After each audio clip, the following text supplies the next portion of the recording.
Welcome दोस्तों, Indira academy में आप सभी का स्वागत है। आइए एक नए वीडियो के साथ हम लोग प्रश्नावली 2.2 क्लास 10 मैथ को सॉल्व कर रहे हैं, जिसका पहले का ये 4 नंबर क्वेश्चन है। और इसको हम लोग सॉल्व करते हैं। इस क्वेश्चन को सॉल्व करते हैं।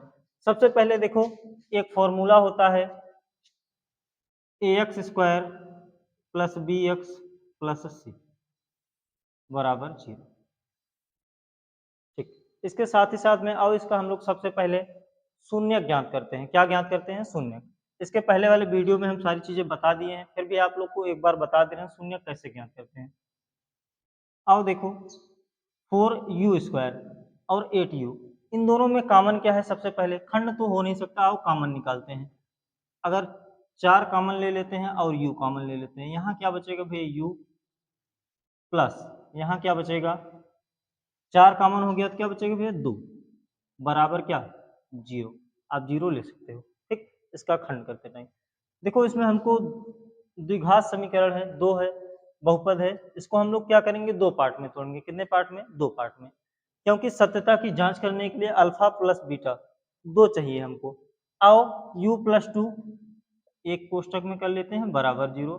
उसके बाद 4u बराबर 0। u प्लस 2, देखो ये प्लस उधर जाएगा, माइनस का हो जाएगा। ये 4u है, यहाँ पे जब u की वैल्यू निकालेंगे ये गुणा इधर जाएगा, भाग हो जाएगा। u बराबर 0/4, जब भाग देंगे तो क्या आएगा? 0।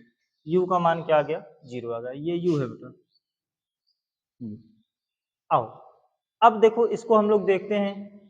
4u square plus 8u plus c के स्थान क्या है? 0 बराबर 0। इससे हम लोग क्या करते हैं? इसकी तुलना करते हैं। ठीक है, इसलिए हम लोग यहाँ से ए बी सी का मान निकालने के लिए, बाकी एक को हम मान लेते हैं अल्फा, एक को मान लेते हैं बीटा। यहाँ पे देखो तुलना क्या करेंगे? जो एक्स स्क्वायर का गुणांक होगा वो ए का मान होगा। यहाँ पे क्या है? यू स्क्वायर है, तो यू स्क्वायर का गुणांक क्या है? 4 है, तो वो क्या होगा? ए का मान होगा। तो ए बराबर क्या लेंगे? 4 लेंगे प्लस का। बी का क्या हो जाएगा? एक्स का गुणांक, मतलब यहाँ क्या है? यू का गुणांक क्या होगा? 8 होगा, तो यहाँ पे b बराबर क्या होगा? 8 होगा। c के स्थान पे कुछ नहीं दिया था, इसलिए हमने क्या मान लिया? 0 मान लिया। तो c बराबर क्या हो जाएगा? 0 हो जाएगा। यहाँ तक समझ में आया? चलो आगे हम लोग हल करते हैं भैया alpha plus beta. Alpha plus beta और नीचे ही हल कर देते हैं। देखो अल्फा प्लस बीटा बराबर माइनस बी अपान ए, ये फॉर्मूला होता है। इसमें हमको सत्यता की जांच करनी है। अल्फा का मान दिया हुआ है -2 प्लस बीटा का मान दिया हुआ है 0। बीटा का मान यहाँ से आप लोग देख लेना, अल्फा का मान -2 दिया, बीटा का मान 0 बराबर में माइनस बी अपान ए। बी कहाँ पे दिया भैया? आओ बी हम लोग निकाले हैं 8। बी क्या निकाले हैं? 8। उसके बाद ए क्या दिया हुआ है? 4। लेकिन बी यहाँ पे देखो प्लस में था, लेकिन यहाँ फॉर्मूला में किसमें है? माइनस में। तो छोटी छोटी चीजें आप लोग ध्यान देना। उसके बाद देखो हम लोग, अब देखो यहाँ पे 0 जोड़ेंगे घटाएंगे किसी भी संख्या में तो कोई परिवर्तन नहीं होगा, तो -2। 4 से इसको काटेंगे, 4 एक नम 4, 4 दूनी 8 बराबर -2।